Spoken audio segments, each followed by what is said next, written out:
The Take with Rick Klein.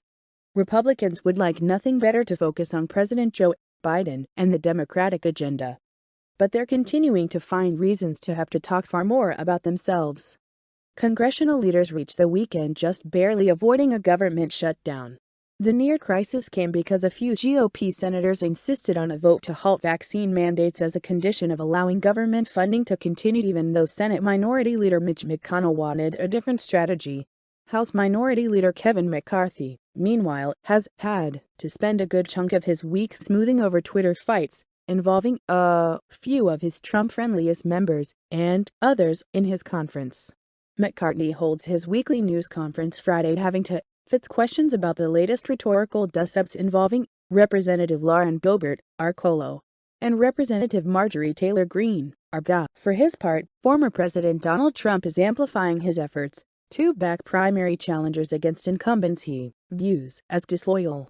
He greeted the retirement announcement of Government Charlie Baker, Armas, with glee and responded to news of Stacey Abrams' candidacy with a fresh attack on Government Brian Kemp, Arga. All of this comes as the January 6th committee is prepared to step up its public activities, at least according to its Republican vice chairman. Representative Liz Cheney, RYO, said Thursday that the committee is planning multiple weeks of public hearings, putting the actions of Trump and those around him back into focus. The rundown with a very Harper. Texas, which already boasts the nation's most restrictive abortion law, just added another abortion restriction to its books. Effective Thursday in the Lone Star State, it is a felony to provide medically prescribed drugs used to bring about an abortion after 7 weeks of pregnancy. That is 3 weeks before the FDA's cutoff. It also makes it a crime to send the medication through the mail. Medical abortion is the most common method of the procedure in the state. It comes as the nation awaits decisions from the Supreme Court in high-stakes reproductive rights cases. Supreme Court justices heard oral arguments in Dobbs v. Jackson, Women's Health Organization, on Wednesday.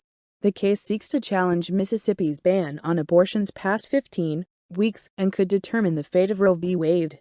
During 2 hours of arguments, statements from conservative justices seemed indicative of a willingness to uphold the Mississippi law and upend the decades-old precedent that protects a woman's right to end a pregnancy before fetal viability. Last month, the court heard arguments in the case pertaining to the Texas Heartbeat Act, which bans abortions before 6 weeks of pregnancy and deputizes private citizens to bring civil suits against anyone who aids a person in receiving an abortion.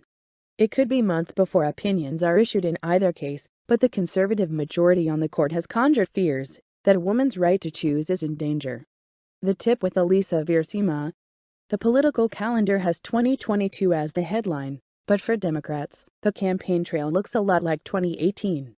The reemergence of Stacey Abrams and Beto O'Rourke in 2 of next year's most high-profile gubernatorial races serves as a reminder of the kind of energy Democrats were able to harness 4 years ago. Although, at the time, those mobilization efforts fell short, both campaigns laid the groundwork for Democrats' ability to expand their ground game in 2020, before ultimately winning the White House and taking control of the Senate. This time, Abrams and O'Rourke will be running without the actions of the Trump administration playing out in the background of their campaigns. Instead, both candidates are likely to be tied to the policies of the Biden White House while testing the waters for long-lasting Democratic success in their respective, traditionally red states.